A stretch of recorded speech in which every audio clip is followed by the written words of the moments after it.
श्री राम जब लौटते हैं लंका विजय के पश्चात अयोध्या में, तो अयोध्या के नागरिक स्वागत के लिए उमड़ रहे हैं, बड़ी भीड़ है। अब स्वाभाविक है कि कुछ तो श्री राम के पास है और कुछ श्री राम से बहुत दूर है। उस समय गोस्वामी जी ने एक बड़ी अद्भुत पंक्ति, वो बड़ी दार्शनिक, बड़ी भावनात्मक है, आप मैं आशा करूंगा कि आप उसको बहुत एकाग्रता से सुनेंगे। गोस्वामी जी ने लिखा कि प्रेमा तुर सब लोग निहारी, कौतुक कीन कृपालु। पर एक बड़ा अनोखा नाम उन्होंने प्रभु का चुना। क्या बोले? कौतुक कीन कृपालु खरारी। खरारी प्रभु ने एक अनोखा कौतुक किया। लगता है कि इस नाम की क्या आवश्यकता है? भगवान राम के इतने अनेक मधुर नाम हैं, पर जब वे कहते हैं एक कौतुक कृपालु खरारी ने किया, तो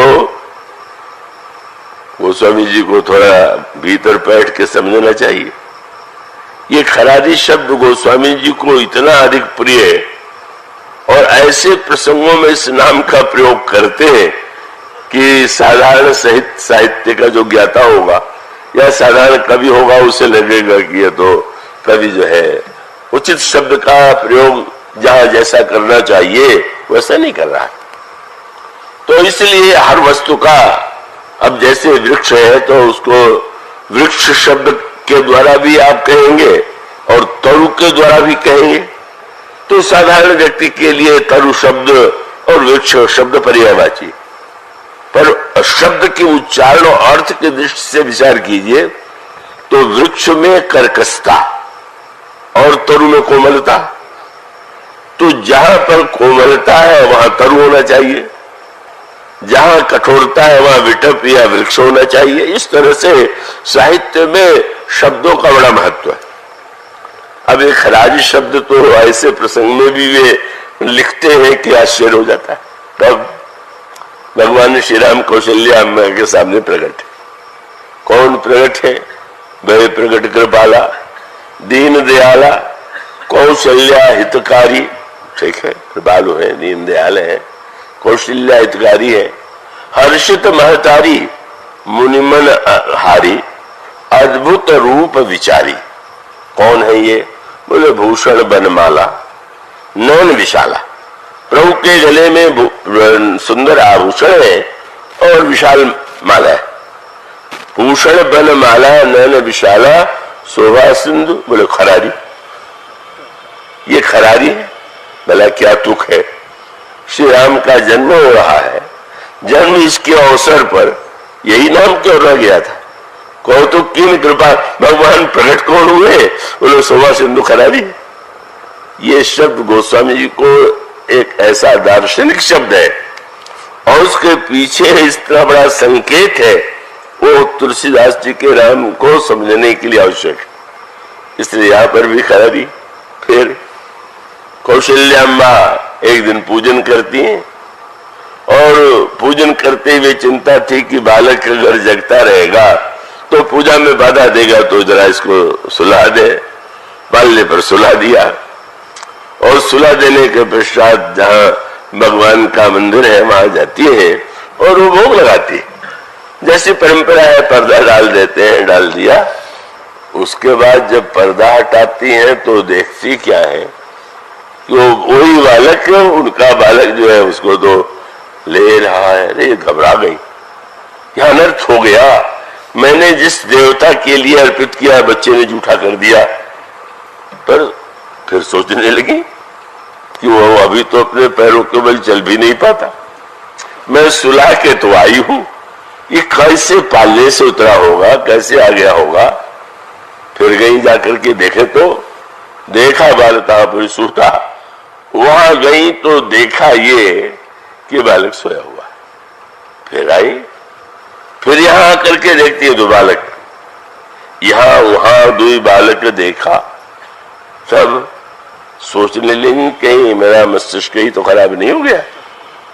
यहां वहां दो बालक देखा, मति भ्रम मोर की आन विसेखा। और तब माँ जिस समय प्रभु ने देखा कि माँ तो व्याकुल हो गई, उस स्वामी जी कहते देख राम जननी अकुलानी प्रभु दीन मधुर मुस्कानी। तो उसके पश्चात गोस्वामी जी कहते हैं कि भगवान श्री राम ने उस समय जखरावा माता ही निज अद्भुत रूप अखंड रोम रोम प्रति लागे कोटि कोटि ब्रह्मांड अगणित रवि शशि शिव चतुरानन बहुगिर सरित सिंधु मई कानन। इस तरह से भगवान के विराट रूप को देखा और तब भगवान ने फिर वही शब्द आया भगवान राम ने जब यह दृश्य देखा तो गोस्वामी जी तुरंत कहते हैं कि भगवान श्री राम जब देखते हैं कि ये मां की दशा हो गई तो उस समय भगवान श्री राम खरारी के रूप में कौतुक करते हैं। कौतुक की कृपाल खरारी, बार बार वही खरारी शब्द लौट लौट के आता है। मां के सामने दर्शन देते हैं तो भी वो खरारी है, जन्म लेते हैं उस समय भी वह खरारी है, और वो खरारी शब्द अनेक अनेक प्रसंगों में आपके सामने बार बार आता है। यहाँ पर जब भगवान राम अयोध्या वासियों से मिलते हैं तो भी वो खरारी है। तो ये भगवान को खरारी कहने के पीछे गोस्वामी जी का क्या उद्देश्य, मैं आशा करता हूं कि आप पूरे मनोयोग से गोस्वामी जी की जो विलक्षण दार्शनिक दृष्टि है उसका आप आनंद लेंगे। खराज शब्द के पीछे भगवान श्री राघवेंद्र लंका में मेघनाद ने युद्ध किया, मेघनाद के नागपास में बंध गए तो गोस्वामी जी कहते हैं नारद जी ने कहा गरुड़ से कि भगवान बंधन में बंधे हुए हैं, आप जाकर के मुक्त कर दीजिए। जाके देखा कौन बंधे हुए, बोले ब्याल पास बस भय खरारी नाग पास में बंधे हुए हैं। जामवान जी और सारे बंदर समुद्र के किनारे एकत्र से कौन पार करेगा। सबने अपने अपने बल का वर्णन किया और बल का वर्णन करने के बाद जामवान की ओर भी दृष्टि गई तो जामवान जी बूढ़े थे, उन्होंने कहा अब मेरी आज तो वो स्थिति नहीं है, पर मैं अपना पुराना इतिहास सुनाता हूं कि जिस समय भगवान ने वामन रूप ग्रहण किया तो वामन रूप तो भगवान ने सतयुग में ग्रहण किया, जामवान जी उस युग में भी थे, वो ठीक है, लेकिन इस समय वो नाम बड़ा विचित्र लेते हैं। बोले जब ही त्रिविक्रम भयउ खरारी तब मैं तरुण रहा बल भारी। जब खरारी वामन बने और विराट बने तब मैं युवा था। इस खरारी शब्द का जो प्रयोग है वो केवल किसी कविता में जोड़ने के लिए नहीं कि चाहे शब्द जोड़ता है तो जोड़ दे। वो स्वामी इसके द्वारा जो कह रहे हैं उस पर गहराई से विचार कीजिए। खर का प्रसंग क्या है। शूर्पणखा के नाक कान कटने के बाद वो जाती है अपने भाइयों के पास। खर दूषण तिसरा जो 14,000 राक्षस दंडक वन में रहते हैं और अपने मां के अपमान से क्रोध में, अपनी बहन के अपमान की बात सुन करके क्रोध में भर जाते हैं और वो दंड देने के लिए 14,000 सेना लेकर चलते। धूल उड़ रही थी, भगवान श्री राम ने देखा। भगवान राम ने लक्ष्मण से कहा लक्ष्मण तुम जानकी जी को लेकर के किसी गिरिकंदरा में चले जाओ, तुम वहां पर इनकी रक्षा करना, तुम सावधान रहना और मैं देखता हूं इन्हें। उस स्वामी जी ने कहा, प्रभु ने कहा कि ले जानकी जाओ गिरिकंदर आवा निश्चर कटक भयंकर रहो सर्ग सुनि प्रभु की बानी चले सहित श्री सर धनु पानी। सेना आ गई।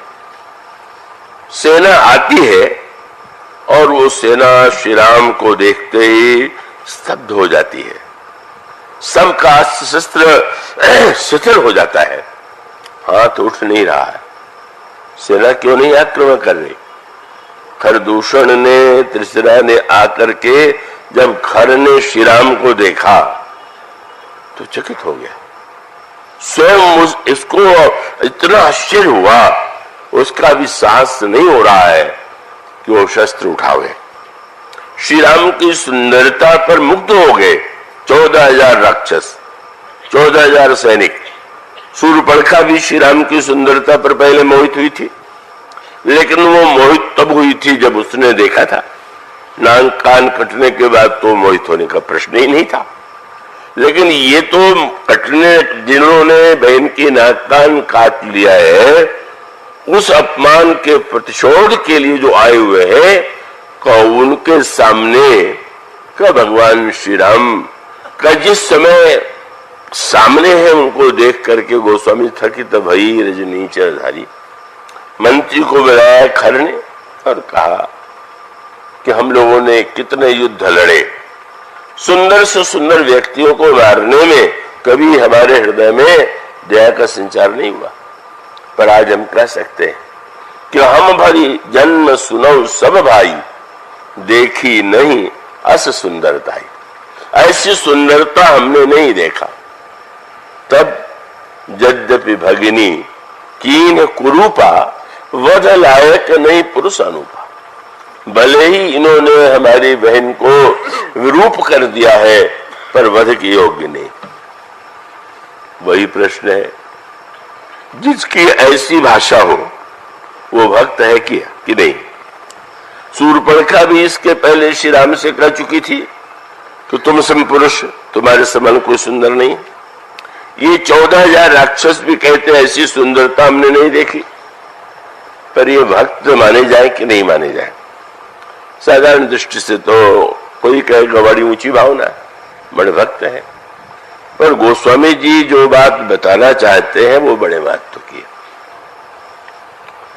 भगवान श्री राम ने एक, गोस्वामी जी कहते हैं देवता घबरा रहे देख करके कि लो एक लक्ष्मण थे, उनको भी दूर भेज दिया, अकेले खड़े हैं और चिंताएं हो रही कि सुर मुनि, तो सब देवता विचार करते हैं क्या सुर डरत 14 सहस प्रेत विलोक एक अवध धनी।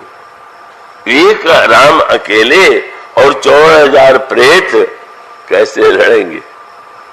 देवताओं का स्वभाव भी देखने योग्य। अरे इतनी चिंता है तो 14,000 इधर भी खड़े हो जाते आज के। बोले सहानुभूति है पर लड़ना उड़ना अपना काम नहीं है। तो हम चाहते तो है कि जीतने पर कैसी लड़ाई चल रही है, बड़ा अन्याय हो रहा है। और तब प्रभु ने खेल किया। कथा ये आती है कि 14,000 राक्षसों ने जब तपस्या किया और ब्रह्मा वरदान देने आए, तो ब्रह्मा ने पूछा क्या चाहते हो? महाराज हम तो अमर होना चाहते हैं। असुर सर्वदा शरीर के अमरता की चिंता उसको रहा करती। तो उस समय ब्रह्मा ने कहा कि वो तो मृत्यु लोक में जो आया है उसकी मृत्यु अनिवार्य है, इसको छोड़ करके और कुछ भाओ। और तब खर ने कहा कि अच्छा अगर हम मरे तो आपस में मरे, कोई दूसरे के हाथ से न मरे। तो ये कि बा हमें दूसरा क्यों मारे, और दूसरी और योजना ये थी कि हम कभी लड़ेंगे ही नहीं लड़ेंगे तो मरेंगे कैसे? कभी कभी ये गणित जो होता है बड़ा गड़बड़ाता है। दैत्य जो है ये गणित में सदा ये भूल करते, और बुरे व्यक्तियों का भी ये गणित ऐसे ही होता है। दुर्योधन का भी यही गणित। दुर्योधन से किसी ने कहा कि तुम लड़ाई में जीत सकते हो? क्या जीत सकते? क्यों? उनके सेनाध्यक्ष दुम्न है जिनकी मृत्यु अनिवार्य है, और हमारे सेनापति भीष्म पितामह जिनको वरदान है इच्छा मृत्यु का। तो न भीष्म मरेंगे और न तो हमारी हार होगी। गणित तो ठीक लग रहा था कि भीष्म को वरदान है कि वो मरेंगे तो इच्छा से ही मरेंगे, नहीं तो नहीं मरेंगे। अब उस दुर्योधन को इस गणित का पता नहीं था कि भीष्म को तो इच्छा मृत्यु का वरदान था, पर इच्छा कराने वाला तो सामने था और कृष्ण थे। उसका अर्थ ये है कि इच्छा करना और न करना क्या मनुष्य के हाथ में है क्या? आपको इच्छा मृत्यु का वरदान मिल जाए तो कभी कभी स्थिति आ जाती है कि व्यक्ति के मुंह से निकलता है कि इससे अच्छा मर जाता। और भीष्म के जीवन में भी ये हुआ। 10 दिन के बाद उनको लगने लगा कि धिक्कार है मुझे, मैंने इतने लोगों का संहार कर दिया, न्याय का पक्ष लिया, मेरी मृत्यु हो जाए। इच्छा कराने वाले ने जब चाहा तो इच्छा करा दिया। वो गणित इसीलिए सर्वदा ये गणित भी भस्मासुर वरदान मांगता है शंकर जी से, जिसके सिर पर हम हाथ रख दे वो भस्म हो जाए। शंकर दे देते हैं।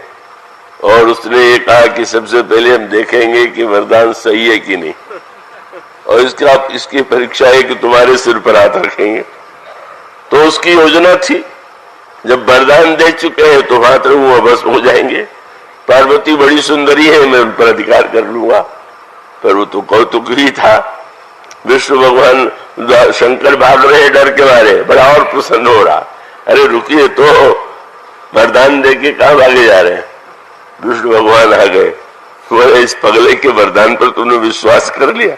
कुछ नहीं, ऐसे चाहे जैसे बोल देता है, तुम एक बार नृत्य तो करो। नृत्य करने उसने अपने सिर पर हाथ रख दिया, बस होकर के नष्ट हो गया।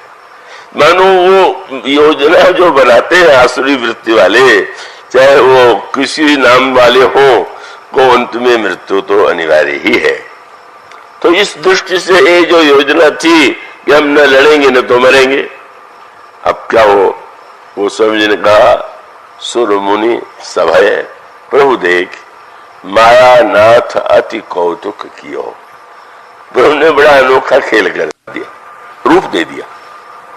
आश्चर्य, भगवान श्री राम ने सबको राम बना दिया, सब राम बन गए।